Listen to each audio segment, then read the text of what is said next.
Hello दोस्तों। तो I hope आप सभी अच्छे होंगे और स्टडी भी कर रहे होंगे अपनी। ठीक है, तो मैं एक क्विक इंट्रोडक्शन दे देता हूँ स्टार्ट करने से पहले। तो अभी हम कर रहे हैं अपनी ब्लैक बुक का जो C1 सीरीज है, C1 सेक्शन है, उसके जो टॉप 100 सिनोनियम प्लस एंटोनियम है। ठीक है, जो SSC में पूछे गए हैं। तो उसका आज हमारा पार्ट 2 है। ऐसे ही हम इसमें 100 सिनोनियम एंटोनियम करेंगे। तो ये हमारा ऑलमोस्ट 10 वीडियो में ख़त्म हो जाएगा। ठीक है, उसके बाद हम कोई न्यू अपना स्टार्ट करेंगे इसी में से सेक्शन। तो उसके लिए आप मुझे बाद में कमेंट कर देना, लेकिन अभी इस वीडियो को जब हमने स्टार्ट किया ब्लैक बुक की C1 सीरीज, तो इसके लिए मुझे आप ना कमेंट कर दो, कुछ भी हार्ट दे दो, ऑलमोस्ट एटलीस्ट कम से कम ना एक कमेंट करके जाइए। ठीक है, जिससे मुझे मोटिवेशन मिले ये कंटेंट तैयार करने में। ठीक है, तो स्टार्ट करते हैं। बाकी आपको लाइक शेयर और सब्सक्राइब तो करना ही है, कमेंट जरूर करना है। ठीक है, तो स्टार्ट करते हैं अपना। ठीक है,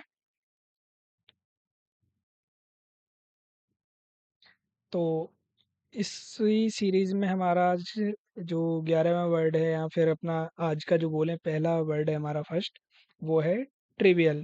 ट्रिवियल का मतलब होता है तुच्छ या मामूली। अगर इसका निमोनिक देखें तो इसका निमोनिक बनता है ट्रिवियल से ट्राई वे। ट्राई वे मतलब तीन रास्ते, या तीन रास्ते या चौराहा, इसे हम बोल दिमाग में लेके चलेंगे चौराहा, क्योंकि मोस्टली देखते हैं कि चौराहा होता है लेकिन तीन रास्ते होते हैं, जिसे ट्राई वे बोलते हैं। ठीक है, कि अगर हमने देखा है कि अगर ट्रिक को देखें तो ट्रिक के अकॉर्डिंग देखते हैं कि जो चौराहे पे हमारे जो लगा लेते हैं ठेलों पे या स्टॉल लगा लेते हैं, तो उन पे जो चीज़ें मिलती है ना, वो एकदम मामूली सी मिलती हैं, तो चीज़ें जो जिनकी कोई गारंटी नहीं होती है। ठीक है, वही के चली तो शाम तक, चली तो चांद तक, ना चली तो शाम तक, वो वाला हिसाब होता है, तो वो बहुत तुच्छ होती है, मामूली होती है। वही ट्रिक है कि जो चीज़ हर ट्राई वे यानी चौराहे पर दो दो में रुपए में मिल जाती है, वो बहुत मामूली और तुच्छ होती है। ठीक है, उसकी कोई वैल्यू नहीं होती। तो उससे हम ट्राई वे से ट्रेवल को याद रखेंगे। ठीक है, रियल लाइफ एग्जाम्पल में क्या रहता है कि पड़ोसी क्या बोलेंगे, इस जैसे ट्रेवल यानी इस जैसे तुच्छ मुद्दे पर अगर ध्यान देंगे तो पढ़ाई कभी नहीं कर पाएंगे, क्योंकि पड़ोसियों का काम होता है कि बस इसको आगे नहीं बढ़ने देना है और टांग खींच के रखना है, मतलब इसको ऊपर नहीं जाने देना है। तो सिनोनिम हो जाएंगे स्मॉल, माइनर, इनसिग्निफिकेंट। ठीक है, और एंटोनिम हो जाएंगे सिग्निफिकेंट, इसेंशियल, इंपॉर्टेंट। ठीक है, नेक्स्ट वर्ड है हमारा बॉस्टेरियस। ठीक है, बॉस्टेरियस। बॉस्टेरियस का अगर देखें मतलब तो होता है शोरगुल वाला है, उपद्रवी।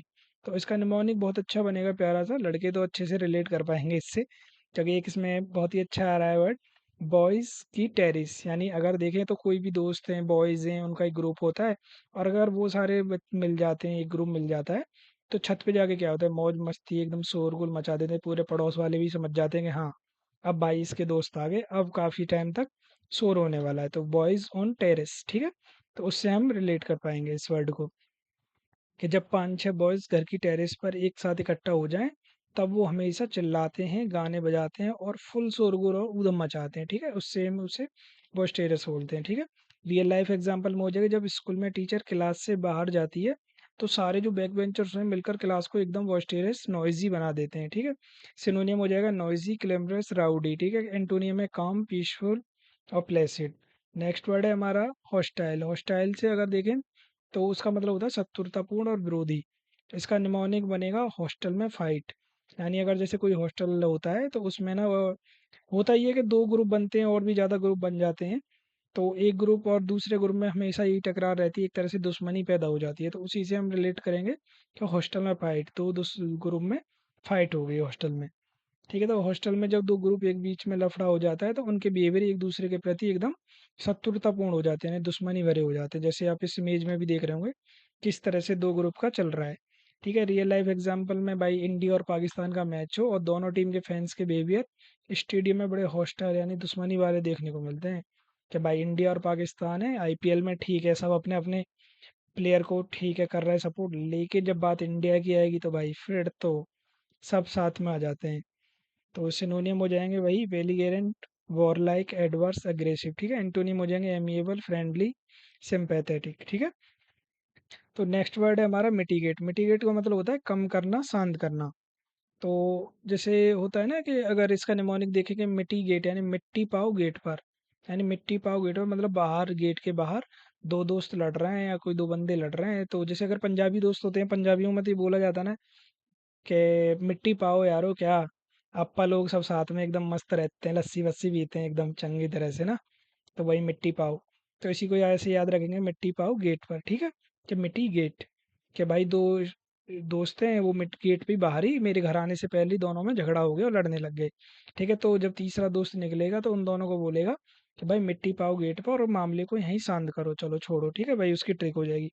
रियल लाइफ एग्जांपल में देखें तो ठंड के मौसम में गर्मा गर्म चाय के एक कप दिमाग के स्ट्रेस को तुरंत मिटिगेट कर देता है। और अभी तो मौसम भी बारिश वाला ही चल रहा है, तो आप सब भी एकदम साथ में चाय के साथ पकौड़े लेते रहिए, एकदम मस्त दिमाग को रखिए एकदम ठंडा, और स्टडी करते रहिए, ठीक है। तो सिनोनिम हो जाएगा एलेशन, रिड्यूस। एंटोनिम हो जाएंगे aggravate, intensify, increase. Next word है एब्सर्ड। एब्सर्ड का मतलब होता है बेतुका, हास्यास्पद।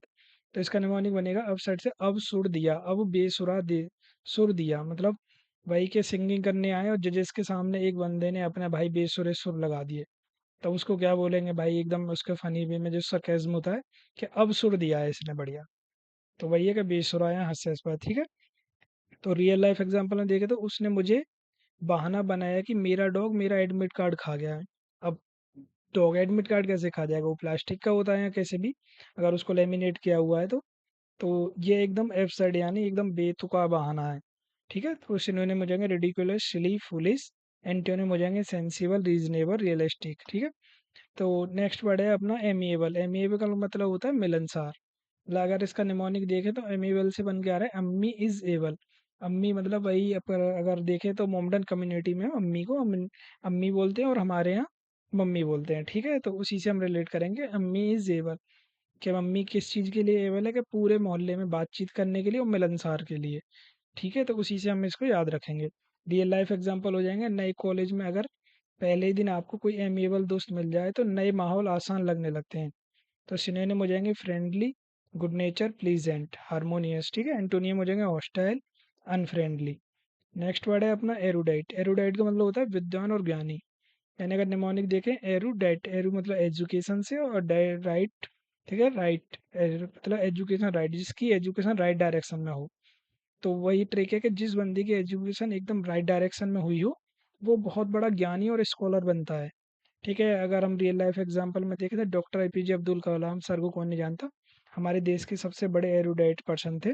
तो उनकी एक लाइन भी है, dream dream dream, dream transform into thoughts and thoughts result in action, ठीक है। तो वही होता है कि पहले सपने देखो, फिर अपने विचारों में कन्वर्ट करो, विचारों को फिर अपने एक्शन में, तब जाके रिजल्ट मिलता है हमको, ठीक है। तो सिनोनिम हो जाएंगे स्कॉलरली, लर्न और नॉलेजेबल। एंटोनिम हो जाएंगे अनस्कॉलरली और इग्नोरेंट, ठीक है। नेक्स्ट वर्ड है अपना बेफल। बेफल होता है भ्रमित करना या उलझाना। इसी को अगर हम निमोनिक देखें तो बेफल से याद आता है बफेलो। बफेलो यानी भैंस। कि अगर रोड पे हम बाइक लेके निकल रहे हैं और बहुत सारी भैंसें एक साथ सामने से आ जाएं, बफेलो, तो क्या होता है, हमें एक साथ ना एकदम अचंभे में पड़ जाते हैं, भाई बाइक को इस साइड लूँ, लेफ्ट लूँ या राइट लूँ, लेफ्ट लूँ राइट लूँ, ऐसे करके एकदम भ्रमित हो जाते हैं, तो उसी को बोलते हैं बेफल। तो रियल लाइफ एग्जांपल में देखें तो रीजनिंग का वो कोडिंग डिकोडिंग का सवाल देखकर मैं एकदम बेफल हो गया कि इसमें लॉजिक क्या लग रहा है। तो सिनोनिम हो जाएंगे पजल, परप्लेक्स, कंफ्यूज। एंटोनियम एनलिगेटन और फैसिलिटेट, ठीक है। नेक्स्ट वर्ड है अपना एसेंट्रिक। एसेंट्रिक का मतलब होता है विचित्र और सनकी। एसेंट्रिक मतलब इसका सेंटर, मतलब ऐसे बोलते हैं इसका सेंटर हिल गया, मतलब कि मोहल्ले के लोग बोलते हैं इसका दिमाग सेंटर से हिल गया है, क्योंकि वो बहुत अजीब और विचित्र हरकतें करता है। मतलब ऐसे बोलते थे ना कि जब कोई एकदम ऐसे अजीब सी हरकतें करने लगता है, तो उसको बोलते हैं ना भाई तेरा तो दिमाग ही ठिकाने पर नहीं है, मतलब वो एकदम सेंटर पे नहीं है और वो हिल गया है।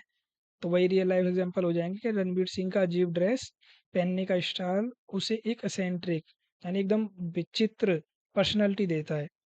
तो उसका सिनोनिम हो जाएंगे क्वीर और पेक्यूलर, बिजायर, और एंटोनिम हो जाएंगे कस्टमरी, नॉर्मल, ठीक है।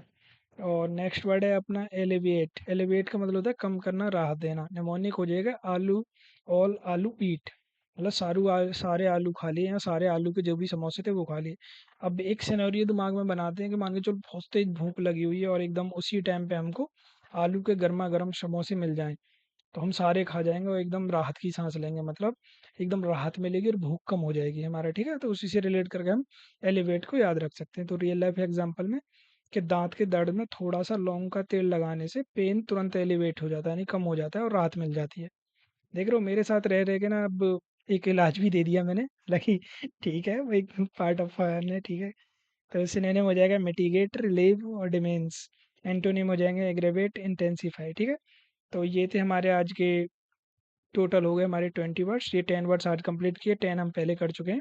तो पूरे हमारे 20 वर्ड कंप्लीट हो चुके हैं ब्लैक मून C1 सीरीज के। तो अभी हमारा एक दूसरी प्लेलिस्ट भी चल रही है जिसमें हम 2025 में आए हुए अपने CGL के जो एंटोनियम सिनोनियम है वो कर रहे हैं। ठीक है, आप वो सारी चीज़ें देखते रहिए और स्टडी करते रहिए, और कमेंट आपको करना है, लाइक शेयर और सब्सक्राइब आप करते रहिए। बाकी चीज़ें मैं आपका कंटेंट बनाता रहूँगा। ठीक है, थैंक यू सो मच।